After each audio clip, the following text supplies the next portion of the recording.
Hola jóvenes, ¿cómo están todos? Espero que se encuentren muy bien. Yo soy el Dr. Juan Pablo Reynoso. En esta ocasión vamos a revisar un contenido muy importante que todos ustedes, los estudiantes de medicina, tienen que conocer. Este es un contenido de neuroanatomía o de neurociencia. Espero que puedan disfrutar de este contenido. Recordarles, este contenido ya lo hemos realizado anteriormente, fue uno de nuestros primeros videos. Lo realizamos justamente hace 4 años. Y estaremos actualizando informaciones y la calidad del video. Así que espero que disfruten de este contenido. No olviden suscribirse a este canal, activar la campanita para que les lleguen las notificaciones. Sin más preámbulo, comenzamos. Bien jóvenes, en este momento vamos a estar revisando un contenido que me ha enviado un estudiante para que lo podamos compartir con ustedes y verificar si las informaciones son verídicas, las que se muestran acá. Es simplemente un mapa conceptual de las vesículas cerebrales y sus derivados. Eso lo veremos al final, luego de estar hablando acá del proceso de la neurulación, que es un tema muy importante. El tema que trataremos en esta ocasión es un tema de neuroanatomía, específicamente el desarrollo del sistema nervioso. Vamos a estar hablando de la neuroembriología. ¿Entendido? Ese es el tema principal. Bien, con relación al proceso del desarrollo del sistema nervioso, tenemos acá algo muy importante y es este término. ¿Y qué es la neurulación? La neurulación podemos definirla como un proceso donde se llevará a cabo la formación del tubo neural. ¿Y cómo se desarrolla este tubo neural? Eso es lo que estaremos viendo acá en estas imágenes. Lo primero que tenemos que conocer es que el sistema nervioso deriva del ectodermo, que es una de las capas germinativas del disco trilaminar que ya en embriología se lo han detallado. Aquí podemos evidenciar, estas son las capas germinativas. Recordar, el ectodermo, tenemos el mesodermo y el endodermo. Recuerden acá el disco trilaminar, que este proceso específicamente es el más importante en la tercera semana de gestación. Y de ahí van a derivar todos los órganos de nuestro organismo. Por ejemplo, tenemos acá el ectodermo. El ectodermo dará origen a la piel y específicamente acá, valga la redundancia, a la epidermis.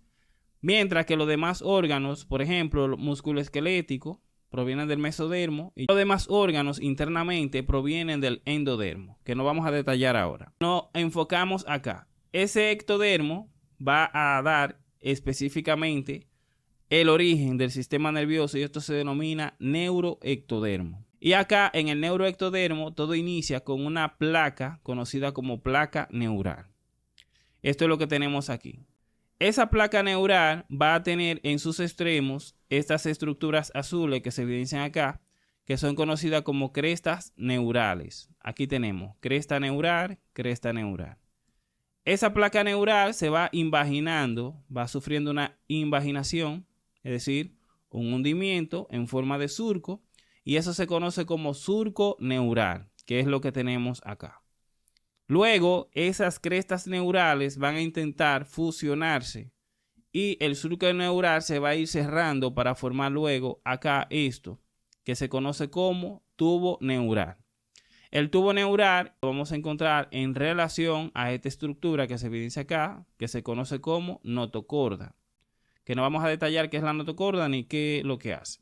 Luego, vamos a evidenciar de que la cresta neural va a dar células que se evidencian aquí, miren, estas son las células de la cresta neurales y de ahí esas células van a emigrar a diferentes lugares que mencionaremos a continuación.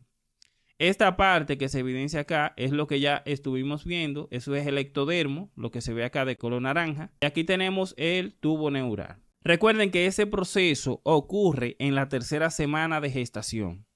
Tercera semana de gestación. Y es un dato muy importante saber la cantidad de semanas acá, porque en embriología todo se va a ir contando por semanas.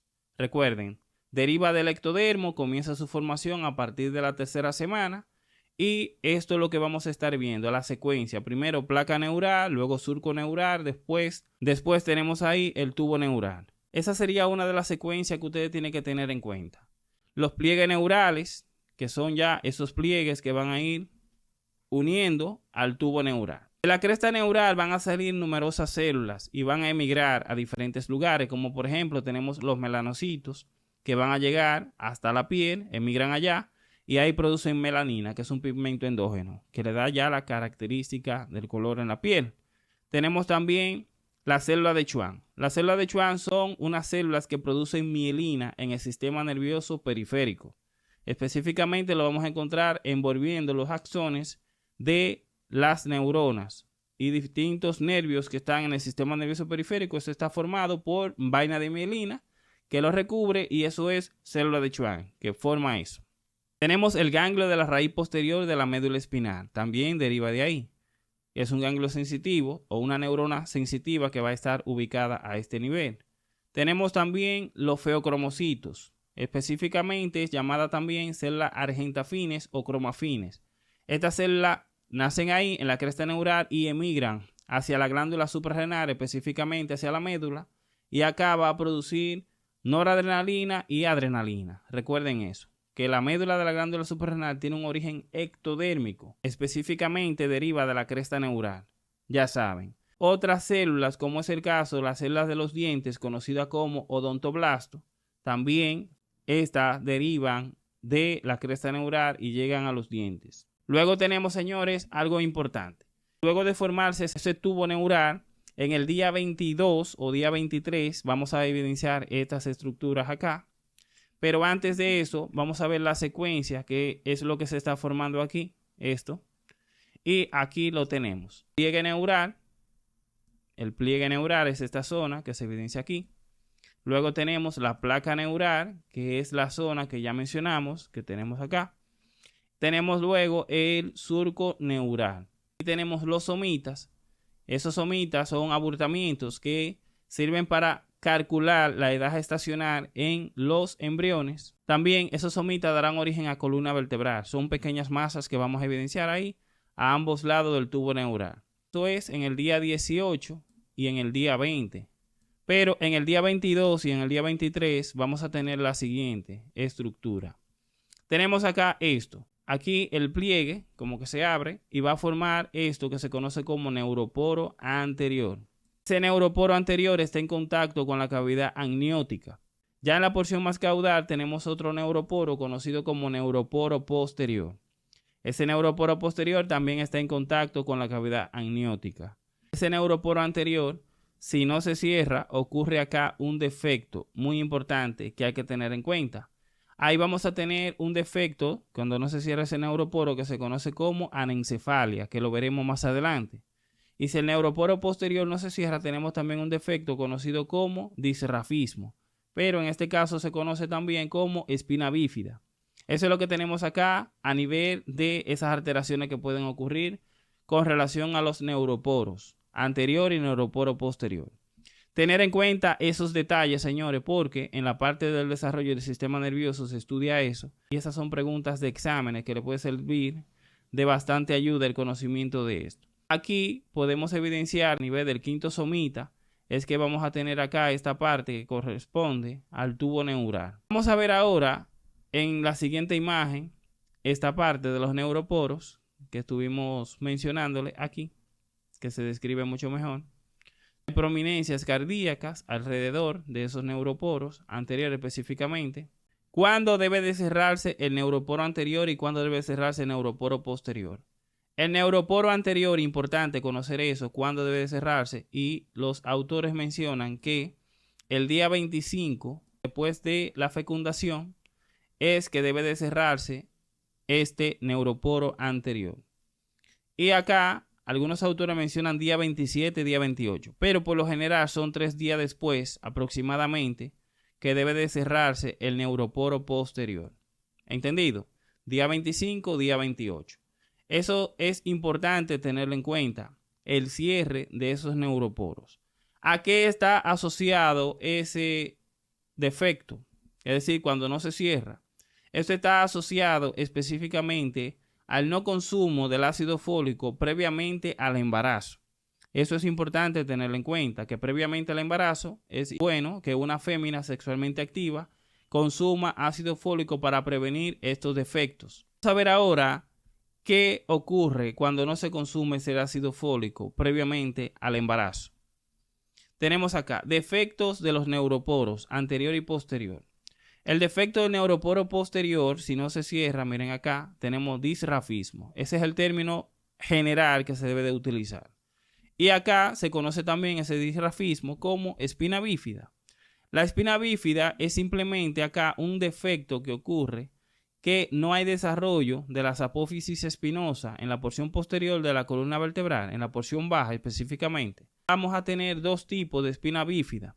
Tenemos la espina bífida oculta y tenemos la espina bífida quística o abierta.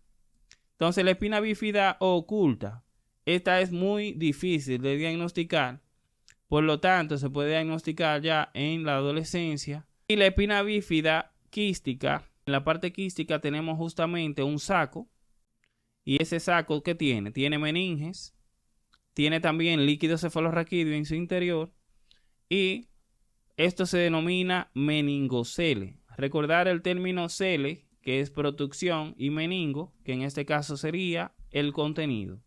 Un meningocele es lo que tenemos aquí. Luego tenemos acá parte de la médula espinal.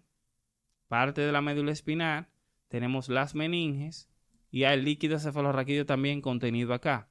Esto se denomina mielomeningocele. Con entidades más comunes que podemos tener acá, puede que aparezca un mielomeningocele, que sería uno de los más comunes. Y miren las características que se evidencian acá a nivel de la región lumbar. En la parte de la espina bífida oculta podemos evidenciar un penacho de pelo en esta región, específicamente acá. Mucho pelo hay en esa zona, o una comunicación que hay entre la piel y el canal vertebral. Un pequeño agujerito ahí que conecta esas dos zonas. Eso sería parte de la espina bífida oculta. Entonces, ¿cuál es más temida? Acá, el mielomeningocele puede producir mayor complicación si se perfora acá esta zona.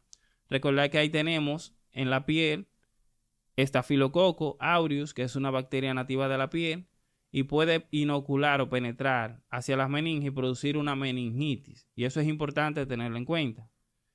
También puede haber compromiso acá de la médula espinal.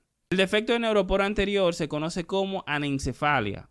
Vamos a encontrar acá lo primero, ausencia del encéfalo. Ese es el término de anencefalia.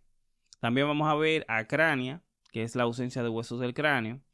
Y esto es importante conocer, que es incompatible con la vida. Se puede diagnosticar durante el embarazo mediante sonografía.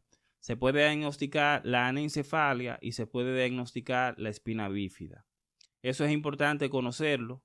Y recordar que la espina bífida puede ser compatible con la vida, es decir, puede sobrevivir la persona. Y acá podemos tener que la anencefalia, es incompatible con la vida. Eso es importante conocerlo. Inmediatamente nace o puede durar incluso 24 horas vivo en el caso de un anencefálico, porque puede quizás tener parte del tronco encefálico, que es la estructura donde se localiza el centro cardiorrespiratorio, específicamente a nivel de bulbo raquídeo, y esto lo permita con su proceso de que el corazón lata o los pulmones puedan, en este caso, producir intercambio gaseoso. Pero es importante conocer esas alteraciones. Los globos oculares se van a ver brotados hacia afuera, y eso es importante también, la característica, y se puede evidenciar acá que su característica tiende a tener la apariencia de una cara de maco. Eso es lo que se caracteriza en el caso de los anencefálicos. Eso es importante conocerlo.